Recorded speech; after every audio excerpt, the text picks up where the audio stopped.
जितना मैंने इतिहास पढ़ा है, 55 देशों में जहाँ यज्ञ होती थी, मठ मंदिर थे, वेद पुराण थे, हमारे गुरुदेव के जैसे गुरुदेव थे, गौशालाएं थी, 55 देशों को खत्म होने में, मठ मंदिर खत्म होने में, गौशाला खत्म होने में, वेद पुराण खत्म होने में मात्र 100 साल लगा था। पर्सिया 100 साल में ईरान बन गया, तक्षशिला 100 साल में रावलपिंडी बन गई, गंधार 100 साल में कंधार बन गया, कैकेय राजा भरत का ननिहाल जहां से रानी कैकेयी आई थी 100 साल में पेशावर बन गया। मैं 55 देशों का नाम बस बता सकता हूं जहां 100 साल के अंदर सनातन का नामो निशान मिट गया, कोई सनातन का नाम लेने वाला नहीं बचा, कोई जय श्री राम बोलने वाला नहीं बचा, कोई वेद पुराण पढ़ने वाला नहीं बचा। चलिए भारत की छोड़ देते हैं, पिछले 75 साल के अंदर 9 राज्यों में सनातन का नामो निशान मिट चुका है। कश्मीर में 2%, मिजोरम में 2%, मेघालय में 2%, नागालैंड में 8%। राज्यवार चलिए तो 9 राज्यों में न गौशाला बची, न मठ मंदिर बचा, न वेद पुराण बचे, न उनकी पूजा पाठ करने वाले बचे।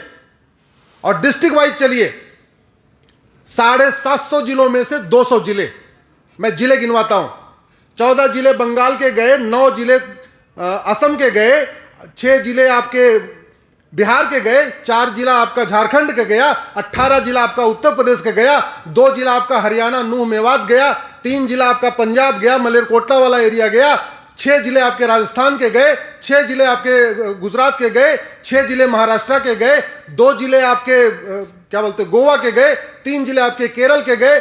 डिस्ट्रिक्ट वाइज चलिए तो 750 जिलों में से 200 जिलों में खत्म हो चुके। बात आती है सनातन की चुनौतियों में, एक बहुत बड़ी चुनौती है जनसंख्या विस्फोट, बहुत बड़ी चुनौती।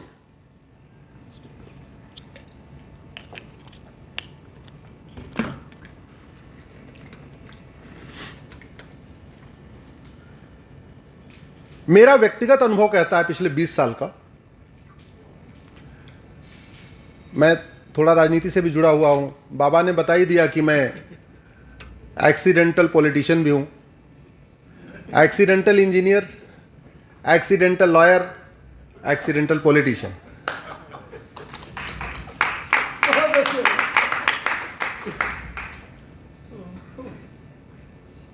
मेरा अनुभव यह कहता है कि ये जो 5500 लोग हैं, ये या तो वोट के लिए काम करते हैं या तो नोट के लिए काम करते हैं। सारे नहीं, 10% कम कर दीजिए, 5500 में से 500 निकाल दीजिए, 5000।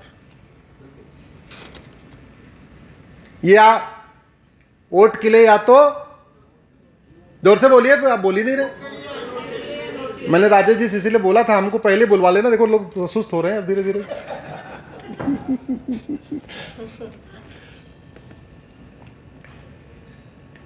या तो सत्ता के लिए या तो पैसा के लिए, जोर से बोलिए, ये कड़वी सच्चाई है।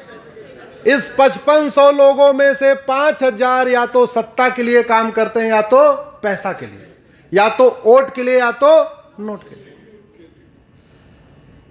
हाईवे बनता है क्यों? क्योंकि जहां से हाईवे गुजरता है वहां से वोट मिलती है, और जितने का टेंडर होता है उसका 20%, जोर से बोलिए जरा। अरे भाई आप लोग व्यापार करने वाले, आपको पता है, हमसे ज्यादा पता है। हम तो थ्योरेटिकल जानते हैं, आप तो प्रैक्टिकल जानते हो। हॉस्पिटल बनती है क्योंकि जहां बनती है वहां से वोट मिलता है, और जितने का टेंडर हुआ उसका 20%, कुछ राज्यों में 40% भी है, 30% भी है। मैं 20% एवरेज कह रहा हूं, सब कब ज्यादा तो नहीं कह रहा हूं, ठीक है ना? एक बार जरा, 20% ठीक है?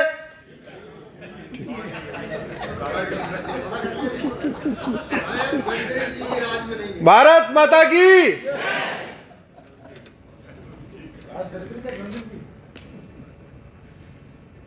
स्कूल बनता है वोट और नोट के लिए, हॉस्पिटल बनता है वोट और नोट के लिए। आप ध्यान रखिए, वो बाकी जो कही जाती है वो सब कहने के लिए। मैं इसलिए कह रहा हूं कि अगर वर्ल्ड क्लास स्कूल बन सकता है, वर्ल्ड क्लास हॉस्पिटल बन सकती है, वर्ल्ड क्लास शॉपिंग मॉल बन सकता है, वर्ल्ड क्लास एयरपोर्ट बन सकता है, वर्ल्ड क्लास हाईवे बन सकता है, तो ये वर्ल्ड क्लास कानून क्यों नहीं बन रहा? जिसकी कोई लागत नहीं है। अगर ड्रग स्मगलर को फांसी देने के लिए भारत में कोई हम कानून बना दें तो कोई लागत आएगी क्या? जोर से बोलिए जरा। धर्मांतरण कराने वालों को 20 से 50 साल सजा देने के लिए कानून बना दें, कोई लागत आएगी? माओवादियों की 100% प्रॉपर्टी जब्त करने, फांसी देने के लिए कानून बना दे, कोई लागत आएगी? नार्को पॉलीग्राफ ब्रेन मैपिंग कानून बना दे जिससे फटाफट सच्चाई सामने आ जाए, दूध का दूध पानी का पानी हो जाए, कोई लागत आएगी? घुसपैठियों को 10 से 20 साल सजा देने के लिए कानून बना दे, कोई लागत आएगी? जिहादियों को फांसी देने के लिए कानून बना दे, कोई लागत आएगी? तो हुआ क्यों नहीं? क्योंकि कानून बनाने से न नोट का फायदा न वोट का फायदा। मेरा तो यही मानना है, जहां जहां नोट दिखता है वो काम होता है, जहां जहां वोट दिखता है वो काम होता है, लेकिन जहां ना नोट का फायदा ना वोट का फायदा वो काम नहीं हुआ। इसलिए अब नई संसद बन चुकी है। माननीय प्रधानमंत्री जी से हम सब हाथ उठा के निवेदन करते हैं, प्लीज घुसपैठ के खिलाफ, धर्मांतरण के खिलाफ, जनसंख्या विस्फोट के खिलाफ तत्काल कठोर कानून बनाइए। यह जनसंख्या विस्फोट क्यों नहीं रोका जा रहा है, इसको आप समझिए। क्यों नहीं पहले रोका गया? अब तो कानून आ जाएगा, मुझे पूरा भरोसा इसी साल आएगा। वाह, क्या बात है, इसी साल आएगा। क्योंकि जनसंख्या विस्फोट का बड़ा फायदा है। अगर आप समस्याओं की रूट काज एनालिसिस करिए तो भारत की 50% समस्याओं का रूट काज जनसंख्या विस्फोट है।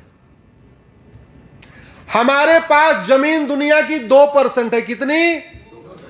पानी दुनिया का 4% और जनसंख्या दुनिया की 20%। सर 20% हो गई। और 20% इसलिए कह रहा हूं, मेरी PIL चल रही है, सुप्रीम कोर्ट में चल रही है, एफिडेविट पे दिया है और सरकार ने उसको काटा नहीं है। और 20% इसलिए कह रहा हूं, 130 करोड़ आधार बन चुके हैं और आज भी 15 से 20% लोगों के पास आधार नहीं है। छोटे बच्चों का आधार बाद में बनता है, जब 10 साल 12 साल का बन जाता है। तो 130 करोड़ आधार वाले और 15% बिना आधार वाले, होगा ना 150 करोड़। और आधार जिंदा लोगों का बनता है, सीधी सी बात है। जनसंख्या विस्फोट होता है तो गरीबी बढ़ती है, गरीबी बढ़ती है तो गरीबी को खत्म करने के लिए योजनाएं बढ़ती हैं। और जितनी योजना बनती है उसमें 20%, जोर से बोलिए जरा, जितना ज्यादा राशन बटेगा उसमें, जितना ज्यादा घर बनेगा उसमें,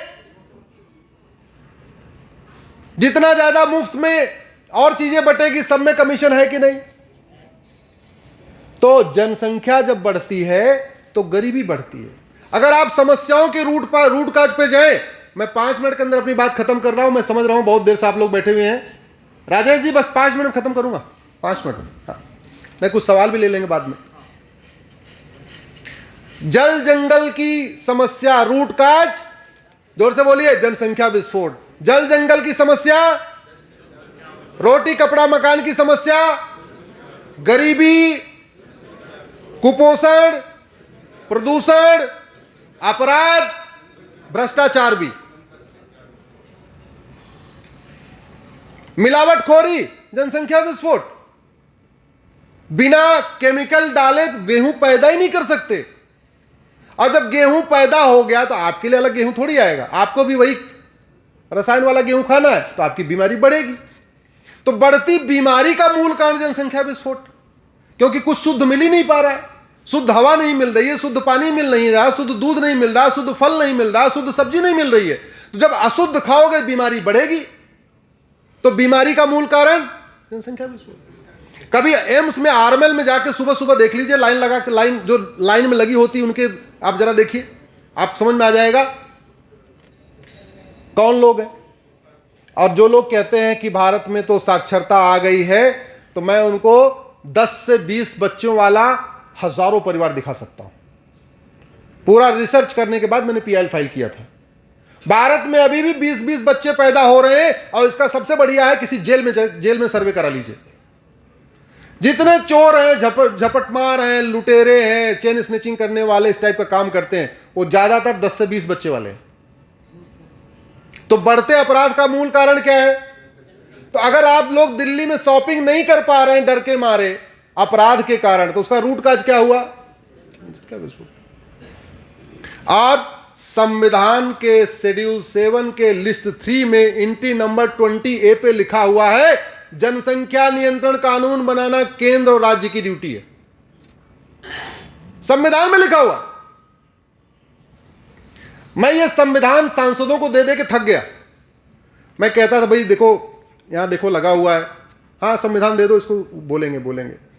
बाद में हमने कहा इनको पेज खोलने में दिक्कत, तो मैं फ्लैग लगा के देता था कि भाई इतना मोटा संविधान है, कभी पढ़े तो है नहीं, कभी इनको पढ़ने की जरूरत नहीं है, शपथ लेते हैं बाकी पढ़ते तो है नहीं, तो फिर फ्लैग लगा के देता, देखो साहब यहां लिखा हुआ है एंट्री नंबर 20 पे जनसंख्या नियंत्रण।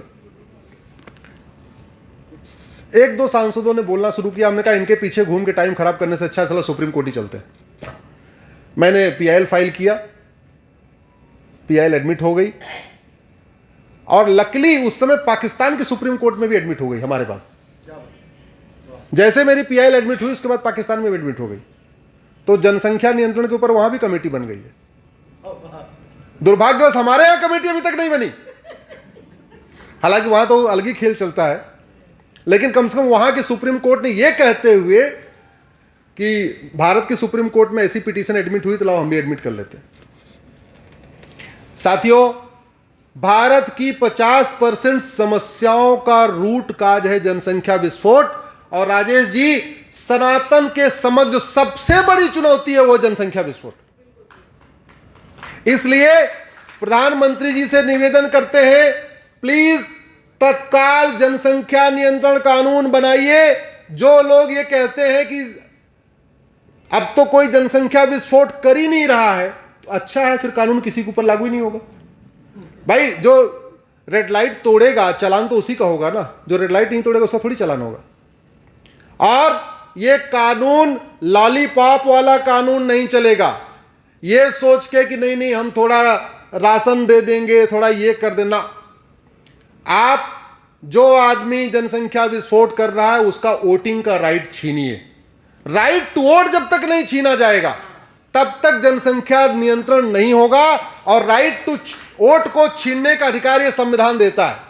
Right to vote fundamental right नहीं है, वोटिंग करना फंडामेंटल राइट नहीं है। वोटिंग करने में टर्म्स कंडीशन होती है, जैसे एक कंडीशन है 18 साल का होना चाहिए, दूसरा कंडीशन है जेल में नहीं होना चाहिए, ऐसे एक कंडीशन और डाल दीजिए ना, खुद दो वाला हम दो हमारे दो फॉलो करे और आने वाली भी करे, खत्म बात हो गई। और ये तो कोई आज की बात नहीं है। अगर आप संविधान से पहले जाइए, मानव इतिहास में सबसे पहले पॉपुलेशन कंट्रोल पॉलिसी लागू करने वाले भगवान श्री राम है। दो बच्चे, भगवान राम के 2, लक्ष्मण जी के 2, भरत जी के 2, शत्रुघ्न जी के 2।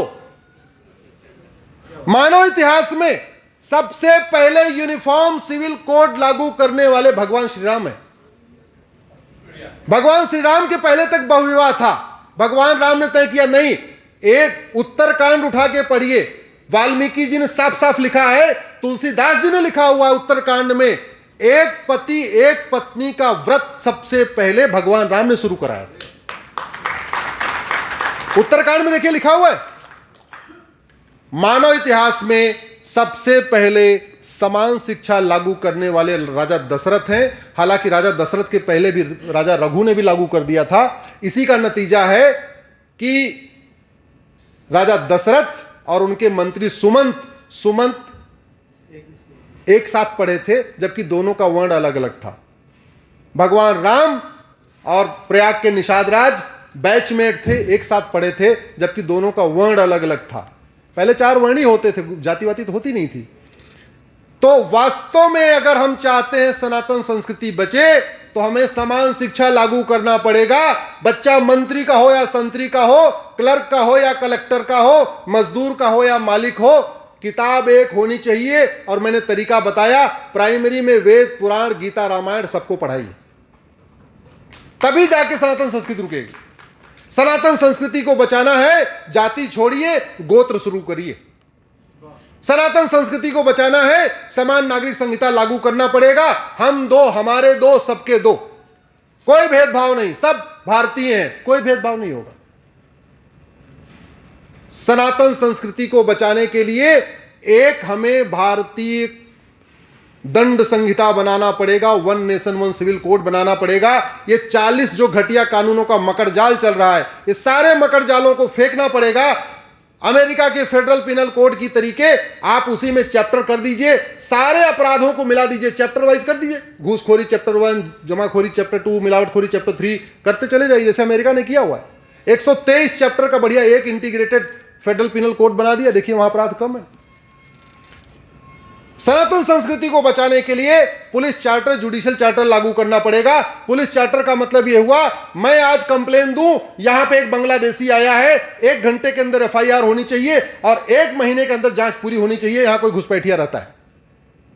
और जुडिशियल चार्टर का मतलब 1 साल के अंदर कोर्ट से फैसला हो जाए। नहीं तो क्या होगा, जब तक पुलिस चार्टर, जुडिशियल चार्टर लागू नहीं होगा, यहां पे घुसपैठियों को पकड़ना पहले तो मुश्किल, और पकड़ भी लिए तो निकालना उससे भी मुश्किल। कोर्ट बैठी रहेंगी। अगर सनातन संस्कृति को बचाना है, हमें नार्को पॉलीग्राफ ब्रेन मैपिंग कानून बनाना पड़ेगा, जिससे दूध का दूध, पानी का पानी तत्काल होता चला जाए। और सबसे बड़ी बात यह, भ्रष्टाचारियों के खिलाफ कठोर कानून बनाना पड़ेगा। जब तक जुताई, गुड़ाई, निराई नहीं होगी, तब तक जाति के आधार पर बांटने वाले, भाषा के आधार पर बांटने वाले, क्षेत्र के आधार पर बांटने वाले भारत छोड़ के भागेंगे नहीं। जब तक ये भागेंगे नहीं, तब तक सनातन संस्कृति के लिए खतरा बना रहेगा। इसी के साथ मैं अपनी बात कंप्लीट करता हूं। आप सब लोगों ने मुझे सुना, आप सबका मैं आभार व्यक्त करता हूं। भारत माता की।